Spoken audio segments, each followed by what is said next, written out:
Jane Eyre by Charlotte Brontë. Chapter 6. The next day commenced as before, getting up and dressing by rushlight. But this morning we were obliged to dispense with the ceremony of washing. The water in the pitchers was frozen. A change had taken place in the weather the preceding evening, and a keen northeast wind, whistling through the crevices of our bedroom windows all night long, had made us shiver in our beds, and turned the contents of the ewers to ice. Before the long hour and a half of prayers and Bible reading was over, I felt ready to perish with cold. Breakfast time came at last, and this morning the porridge was not burnt. The quality was eatable, the quantity small. How small my portion seemed! I wished it had been doubled.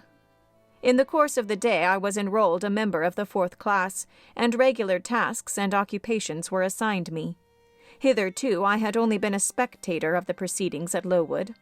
I was now to become an actor therein. At first, being little accustomed to learn by heart, the lessons appeared to me both long and difficult. The frequent change from task to task, too, bewildered me, and I was glad when, about 3 o'clock in the afternoon, Miss Smith put into my hands a border of muslin 2 yards long, together with needle, thimble, etc., and sent me to sit in a quiet corner of the schoolroom, with directions to hem the same. At that hour most of the others were sewing likewise, but one class still stood round Miss Scatcherd's chair reading, and as all was quiet, the subject of their lessons could be heard, together with the manner in which each girl acquitted herself, and the animadversions or commendations of Miss Scatcherd on the performance. It was English history. Among the readers I observed my acquaintance of the veranda. At the commencement of the lesson, her place had been at the top of the class, but for some error of pronunciation or some inattention to stops, she was suddenly sent to the very bottom. Even in that obscure position, Miss Scatcherd continued to make her an object of constant notice. She was continually addressing to her such phrases as the following: "Burns," such as it seemed was her name. The girls here all were called by their surnames as boys are elsewhere. "Burns, you are standing on the side of your shoe. Turn your toes out immediately. Burns, you poke your cheek most unpleasantly. Draw it in. Burns, I insist on your holding your head up. I will not have you before me in that attitude," etc., etc. A chapter having been read through twice, the books were closed and the girls examined. The lesson had comprised part of the reign of Charles I, and there were sundry questions about tonnage and poundage and ship money, which most of them appeared unable to answer. Still, every little difficulty was solved instantly when it reached Burns. Her memory seemed to have retained the substance of the whole lesson, and she was ready with answers on every point. I kept expecting that Miss Scatcherd would praise her attention, but, instead of that, she suddenly cried out, "You dirty, disagreeable girl! You have never cleaned your nails this morning." Burns made no answer. I wondered at her silence. Why, thought I, does she not explain that she could neither clean her nails nor wash her face, as the water was frozen?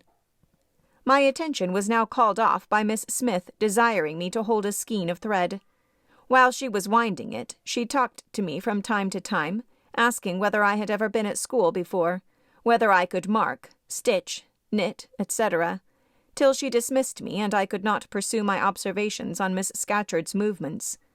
When I returned to my seat, that lady was just delivering an order, of which I did not catch the import, but Burns immediately left the class, and going into the small inner room where the books were kept, returned in half a minute, carrying in her hand a bundle of twigs tied together at one end. This ominous tool she presented to Miss Scatcherd with a respectful courtesy. Then she quietly, and without being told, unloosened her pinafore, and the teacher instantly and sharply inflicted on her neck a dozen strokes with the bunch of twigs. Not a tear rose to Burns' eye, and while I paused from my sewing, because my fingers quivered at this spectacle with a sentiment of unavailing and impotent anger, not a feature of her pensive face altered its ordinary expression. "Hardened girl!" exclaimed Miss Scatcherd. "Nothing can correct you of your slatternly habits. Carry the rod away." Burns obeyed. I looked at her narrowly as she emerged from the book closet. She was just putting back her handkerchief into her pocket, and the trace of a tear glistened on her thin cheek. The play hour in the evening I thought the pleasantest fraction of the day at Lowood. The bit of bread, the draught of coffee swallowed at 5 o'clock had revived vitality, if it had not satisfied hunger. The long restraint of the day was slackened. The schoolroom felt warmer than in the morning, its fires being allowed to burn a little more brightly to supply, in some measure, the place of candles not yet introduced. The ruddy gloaming, the licensed uproar, the confusion of many voices gave one a welcome sense of liberty. On the evening of the day on which I had seen Miss Scatcherd flog her pupil, Burns, I wandered as usual among the forms and tables and laughing groups without a companion, yet not feeling lonely. When I passed the windows, I now and then lifted a blind and looked out. It snowed fast. A drift was already forming against the lower panes. Putting my ear close to the window, I could distinguish from the gleeful turmoil within the disconsolate moan of the wind outside. Probably, if I had lately left a good home and kind parents, this would have been the hour when I should most keenly have regretted the separation. That wind would have then saddened my heart. This obscure chaos would have disturbed my peace. As it was, I derived from both a strange excitement and reckless and feverish. I wished the wind to howl more wildly, the gloom to deepen to darkness, and the confusion to rise to clamor. Jumping over forms and creeping under tables, I made my way to one of the fireplaces. There, kneeling by the high wire fender, I found Burns, absorbed, silent, abstracted from all around her by the companionship of a book, which she read by the dim glare of the embers. "Is it still Rasselas?" I asked, coming behind her. "Yes," she said, "and I have just finished it." And in 5 minutes more she shut it up. I was glad of this. Now, thought I can perhaps get her to talk. I sat down by her on the floor. "What is your name besides Burns?" "Helen." "Do you come a long way from here?" "I come from a place further north, quite on the borders of Scotland." "Will you ever go back?" "I hope so, but nobody can be sure of the future." "You must wish to leave Lowood." "No. Why should I? I was sent to Lowood to get an education, and it would be of no use going away until I have attained that object." "But that teacher, Miss Scatcherd, is so cruel to you." "Cruel? Not at all. She is severe. She dislikes my faults." "And if I were in your place, I should dislike her. I should resist her. And if she struck me with that rod, I should get it from her hand.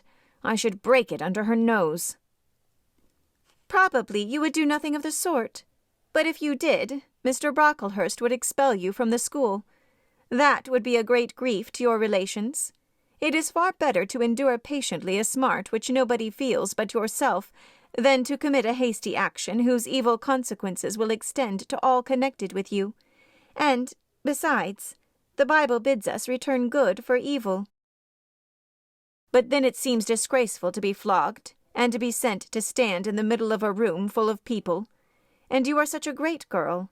I am far younger than you, and I could not bear it." "Yet it would be your duty to bear it, if you could not avoid it."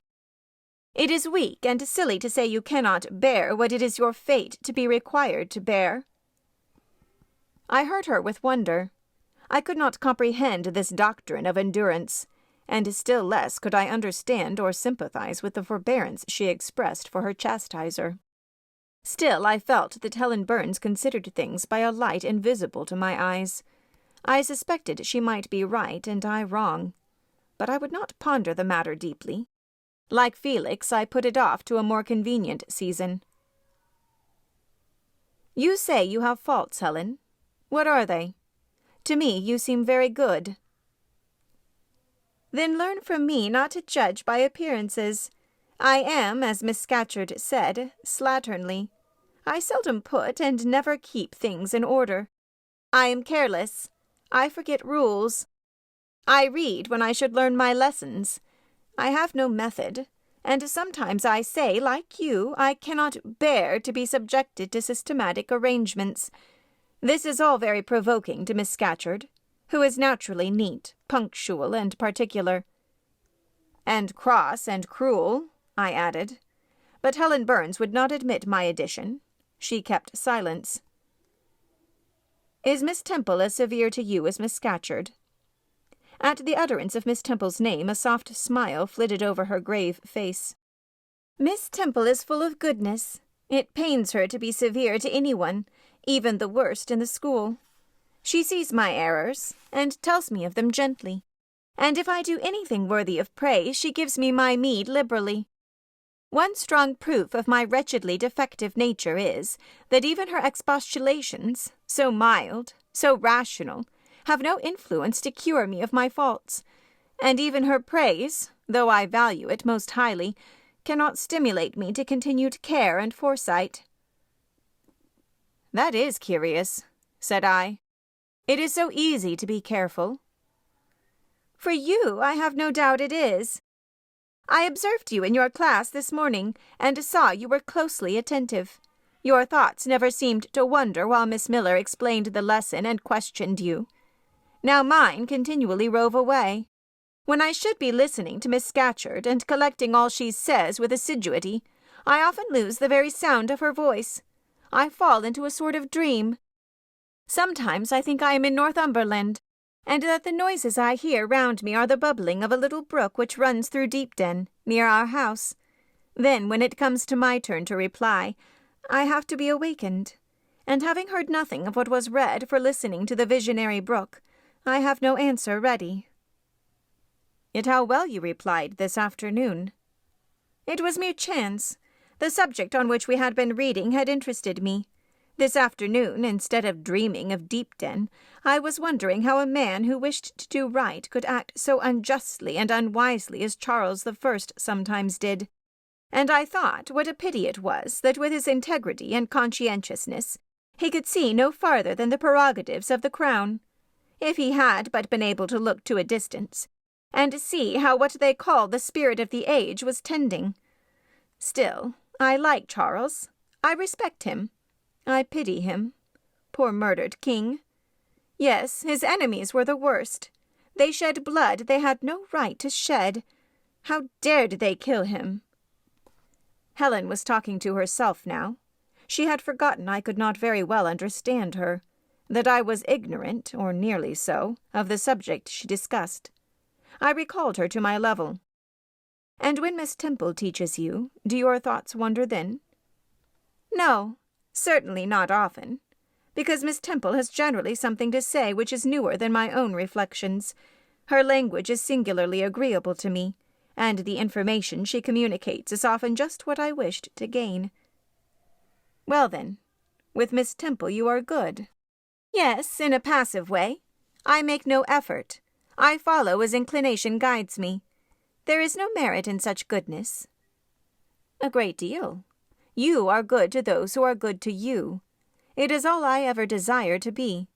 If people are always kind and obedient to those who are cruel and unjust, the wicked people would have it all their own way. They would never feel afraid, and so they would never alter, but would grow worse and worse. When we are struck at without a reason, we should strike back again very hard. I am sure we should. So hard as to teach the person who struck us never to do it again. You will change your mind, I hope, when you grow older. As yet you are but a little untaught girl. But I feel this, Helen. I must dislike those who, whatever I do to please them, persist in disliking me. I must resist those who punish me unjustly. It is as natural as that I should love those who show me an affection, or submit to punishment when I feel it is deserved. Heathens and savage tribes hold that doctrine, but Christians and civilized nations disown it. How? I don't understand. It is not violence that best overcomes hate, nor vengeance that most certainly heals injury. What then?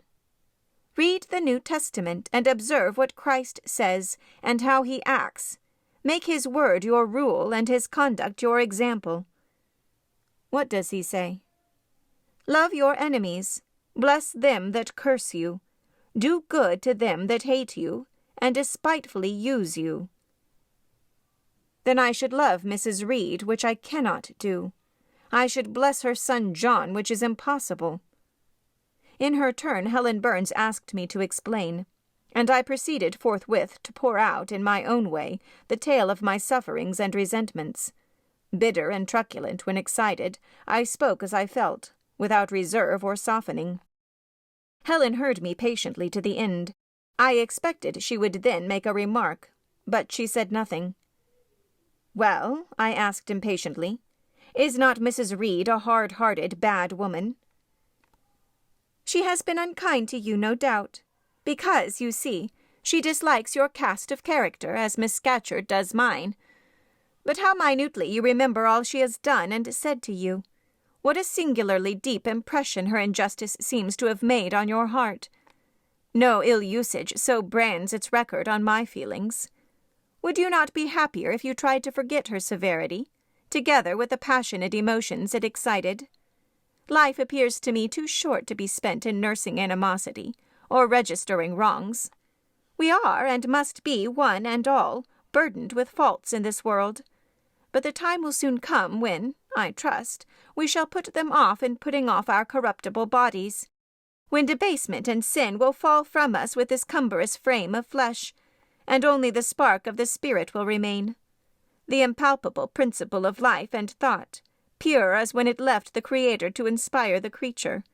Whence it came it will return, perhaps again to be communicated to such being higher than man, perhaps to pass through gradations of glory, from the pale human soul to brighten to the seraph.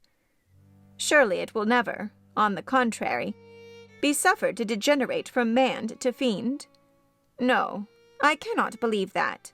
I hold another creed, which no one ever taught me, and which I seldom mention, but in which I delight, and to which I cling, for it extends hope to all. It makes eternity a rest, a mighty home, not a terror and an abyss. Besides, with this creed I can so clearly distinguish between the criminal and his crime. I can so sincerely forgive the first while I abhor the last. With this creed revenge never worries my heart. Degradation never too deeply disgusts me. Injustice never crushes me too low. I live in calm, looking to the end. Helen's head, always drooping, sank a little lower as she finished this sentence. I saw by her look she wished no longer to talk to me, but rather to converse with her own thoughts. She was not allowed much time for meditation. A monitor, a great rough girl, presently came up, exclaiming in a strong Cumberland accent, "Helen Burns, if you don't go and put your drawer in order and fold up your work this minute, I'll tell Miss Scatcherd to come and look at it." Helen sighed as her reverie fled, and getting up, obeyed the monitor without reply as without delay.